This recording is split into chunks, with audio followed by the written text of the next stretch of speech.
जय हिंद दोस्तों, त्यागी trading tips में आपका स्वागत है। दोस्तों, इस वीडियो के अंदर हम बात करने वाले हैं दो बैंक्स के बारे में बात करने वाले हैं। अच्छा वेटेज रखते हैं निफ्टी बैंक के अंदर। मंडे को कुछ एक्शन देखने को मिल सकता है।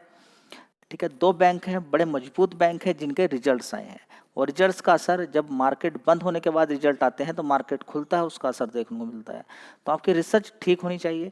ये भी आपको देखना जरूरी है कि अगर अच्छे रिजल्ट शो हो रहे हैं या रिजल्ट्स के अंदर थोड़ी कमी है तो ये भी देखना जरूरी है कि अभी एक महीने में ये निफ्टी बैंक भागा कितना है। यहाँ पर आप देख सकते हैं जबरदस्त तेजी दिखाई है।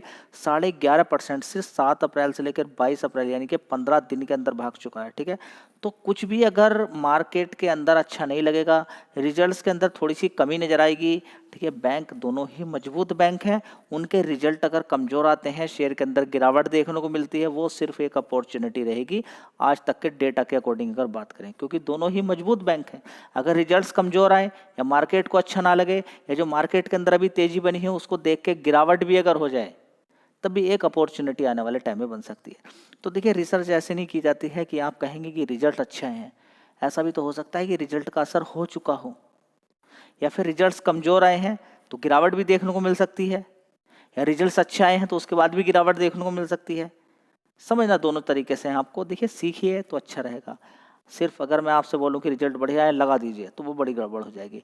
यहाँ पर रिकमेंडेशन कोई नहीं है। अच्छी मजबूत कंपनियां गिरावट पर अगर मिले तो क्या करोगे, खरीदना ही होता है, इसमें क्या नई बात है। ठीक है, तो मेरी बात क्या सुननी है, आप अपना दिमाग लगा सकते हैं। आप कहेंगे कि HDFC बैंक गिर गया नीचे ऊपर से 20-30% नीचे, तो मेरी बात क्या सुननी है आपको। मजबूत शेयर, अपना दिमाग लगाइए। SIP कर सकते हैं, बढ़िया है। ठीक है, कोई दिक्कत नहीं होती।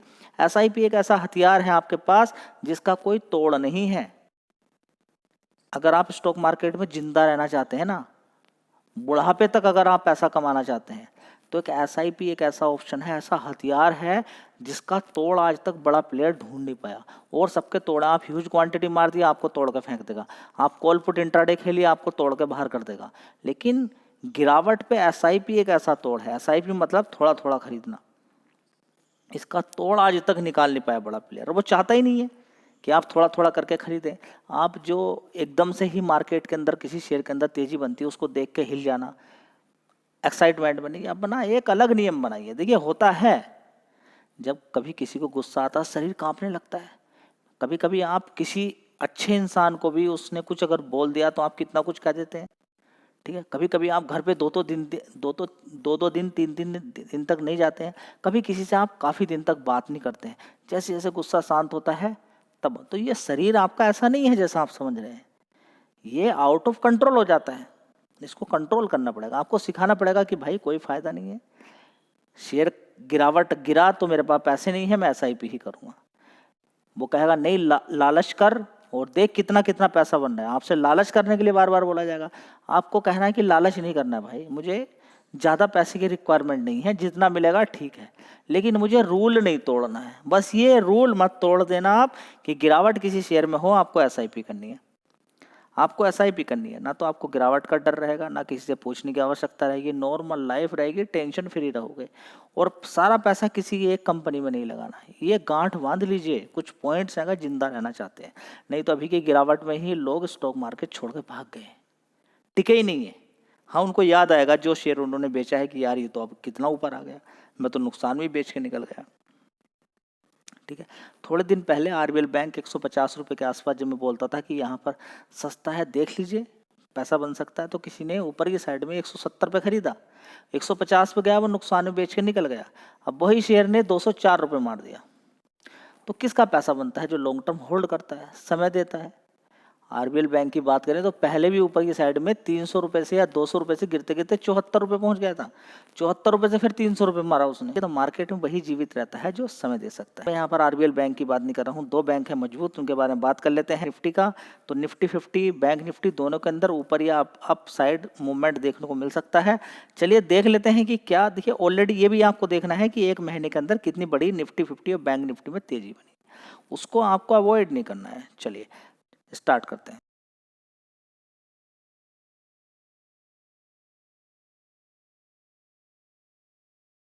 स्टेट बैंक ऑफ इंडिया पहला शेयर है, अच्छा वेटेज रखता है, भूलना मत कि एक महीने के अंदर कितना भागा है। नीचे 742 रुपये से अच्छी खासी इसने तेज़ी दिखाई और 10% के रिटर्न बना के दे दिए हैं। ठीक है, कितने दिन में? 9 अप्रैल से लेकर 22 अप्रैल। ये भूलना है, इसको भूलना नहीं है। 6 महीने का चार्ट पैटर्न फिर आपको देखना। शेयर कितने का होता था?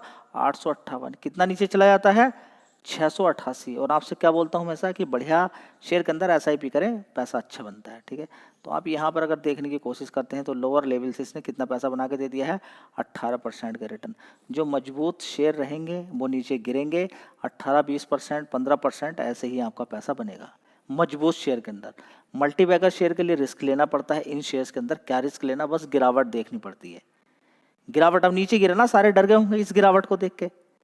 इस गिरावट को देख के पूरा डर गए मार्केट, गिरावट गिरावट गिरावट, क्या करें? बड़ा प्लेयर खरीद लेता है ऐसी गिरावटों पे। तो ऐसी गिरावटें पहली बार नहीं हुई है। मैक्सिमम चार्ट पैटर्न आप उठा के देख लीजिए, तेजी बड़ी गिरावट, तेजी बड़ी गिरावट, तेजी बड़ी गिरावट, ऐसे ही। अब कंपनी का प्रॉफिट यानी कि बैंक का अच्छा खासा प्रॉफिट बढ़ रहा है, तो आप ये सारी चीज़ें आपको देखने को मिल रही है। तो बैंक बिल्कुल छोटा तो है नहीं है। 7 लाख करोड़ का मार्केट कैप है। कितना? 7 लाख करोड़ का मार्केट कैप है। चलिए, सबसे पहले किसी बैंक के अंदर आपको क्या देखना चाहिए जी? क्या देखना चाहिए? आपको देखना चाहिए NPA जी। NPA क्या होता है? मार्केट में फंसा हुआ पैसा। ठीक है, NPA अगर अभी की बात करते हैं तो करंट क्वार्टरली बेसिस पे कंपेयर करेंगे, 1.82% है अभी का। पहले कितने का था? 2.07% का, 2.07%। ठीक है, चलिए, तो कम हुआ है यहाँ पर, अच्छी बात है। ग्रोस NPA कितना है? 0.47%। ठीक है, पहले पिछले क्वार्टर में कितना था? 0.53%। तो क्वार्टरली बेसिस पे कंपेयर यहाँ पर देखने को मिली है, तो सुधार ही देखने को मिला है, बहुत अच्छी बात है। ठीक है, इतना क्लियर हो गया आपका। ठीक है, साथ ही यहाँ पर एक चीज़ और नोट कर लीजिए कि इस कंपनी बैंक के रिजल्ट आए हैं, 15 रुपये 90 पैसे का डिविडेंड भी दिया है इसने। ठीक है, तो डिविडेंड के चक्कर में नहीं खरीदना, आपको ये भी देखना है कि शेयर 799 रुपये के आसपास, यानी कि इसने 52 वीक हाई तो 912 रुपये था, 799, 100 रुपये ही नीचे की तरफ गिरा हुआ है। ठीक है, हाँ, रिजल्ट्स अच्छे आ रहे हैं, रिजल्ट्स में मुझे कोई कमी नज़र नहीं आ रही है। रिजल्ट्स का मतलब पिछले ईयर ऑन ईयर बेसिस पे थोड़ी सी गिरावट है, बाकी क्वार्टरली बेसिस पे अच्छी परफॉर्मेंस है। चलिए मैं आपको दिखा देता हूँ। रेवेन्यू वाइज अगर हम यहाँ पे चर्चा करते हैं, स्टेट बैंक ऑफ इंडिया की 1,11,000 करोड़ का रेवेन्यू था 2024 के अंदर, उसके बाद 1,11,000 करोड़, उसके बाद 1,13,000 करोड़, उसके बाद 1,17,000 करोड़, अभी का आया है 1,19,000 करोड़। ठीक है, कितना? 1,19,000 करोड़। स्टैंड लोड रिजल्ट की अगर बात करते हैं तो बढ़िया ही रिजल्ट है, कोई दिक्कत परेशानी वाली बात नहीं है। इसी तरह से अगर ब्याज की कमाई के अंदर देखते हैं तो 75,000 से 76,000 करोड़ हो गया। चलिए, बहुत अच्छी बात है, धीरे धीरे बढ़ा है। अगर हम यहाँ पर देखने की कोशिश करते हैं तो पिछले 2 क्वार्टर को आप देखिए। सबसे पहले प्रॉफिट कितना था? 18,300 करोड़ का, उसके बाद 16,800 करोड़ का।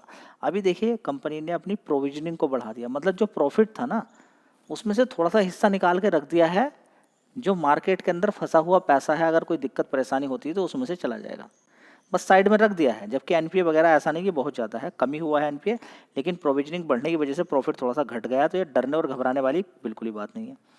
ठीक है, तो अगर हम यहाँ पे देखने की कोशिश करते हैं तो 1 साल पहले 20,600 करोड़ का कंपनी का नेट प्रॉफिट था और अभी हुआ है 18,600 करोड़ का। तो किसी किसी क्वार्टर में अगर ज़्यादा आ जाए तो उसकी कंपेयर इतनी ज़्यादा भी नहीं हमें करनी चाहिए। लेकिन अगर देखें उससे पहले देखिए 9,100 करोड़ का था, उससे पहले 20,600 करोड़, अभी 17,000 करोड़। तो अभी आपको न्यूज़ वगैरह में देखने को मिलेगा कि 20,000 करोड़ का प्रॉफिट था 1 साल पहले, अभी का 18,600 करोड़ का आ गया। देखिए 10-11% की गिरावट देखने को मिल गई है, बर्बादी आ गई। अब कोई ये आपको नहीं बताएगा। ठीक है, तो आप देखिए अगर दूसरे लोगों पर डिपेंडेंट रहेंगे ना तो कुछ सीख नहीं पाएंगे। आप अपना दिमाग चलाइए, आपको इसको भी देखना है, आपको 17,000 करोड़ को भी देखना है, आपको 18,300 करोड़ को भी देखना है, पिछले क्वार्टर को भी देखना है, और जो अभी हुआ है इसको भी देखना है। सबको देखना होता है, ऐसा नहीं कि पिछले मार्च का ही हम देखेंगे, उससे अगला पिछला नहीं देखेंगे, सारी चीज़ें देखनी होती हैं। ठीक है, अगर आप थोड़ा सा सीख रहे हैं तब। ठीक है, तो NPA वगैरह मैंने आपको बता दिया। देखिए 2.07% से कितना रह गया? 1.82%। इसी तरह से 0.53 से 0.47% रह गया। ठीक है, तो रिजल्ट्स तो मेरे अकॉर्डिंग ठीक है। अब कल मंडे को मार्केट बताएगा क्या होने वाला है। चलिए, कोटक महिंद्रा बैंक, इस शेयर की अगर बात करें तो 2,180 रुपये का भाव है। 6 महीने का चार्ट पैटर्न देखेंगे, 26% की तेजी बन चुकी है, ये भी आपको देखना है। 1 महीने का चार्ट पैटर्न अगर आप देखते हैं तो कितना भाग चुका है? अभी भागा था, देखिए अभी थोड़ी गिरावट हुई है। देखिए कितना भागा था नीचे से? 11%, 11.5%। तो ये भी देखना है आपको, नहीं देखोगे दिक्कत में चले जाओगे अगर नहीं देखोगे तो। सारी चीज़ें ही देखनी होती है। 1 साल का चार्ट पैटर्न देखें तो नीचे के लेवल से 1500 रुपये से इसने 40% के रिटर्न बना के दे दिए। नहीं देखोगे जी, नहीं देखेंगे। 46% के रिटर्न है लोअर लेवल से हाई लेवल के, 40-45% का, ठीक है। देखोगे तो ठीक है, नहीं देखोगे तो बड़ी दिक्कत हो जाएगी, ठीक है। इस शेयर के अंदर ही बड़ी दिक्कत परेशानी थी जब ये नीचे की साइड में गिर गया, थोड़ा सा ऊपर तेजी बना के नीचे की साइड में गिर के नीचे पहुंच गया, लोग डर गए, घबरा गए, ठीक है। तो ये चलता रहता है स्टॉक मार्केट के अंदर, गिरावट तेजी गिरावट तेजी। 5 साल का चार्ट पैटर्न में आप एक चीज़ पाएंगे कि बड़ी गिरावट, उसके बाद तेजी, बड़ी गिरावट, फिर तेजी। ये स्टॉक मार्केट के अंदर चलता रहता है। तो आपको गिरावट का वेट करना होता है, मजबूत शेयर के अंदर उसको खरीदना होता है। यही मैं चीज़ें आपको सिखाने की कोशिश कर रहा हूँ। जरूरी नहीं कि आप अभी पैसा बनाएं।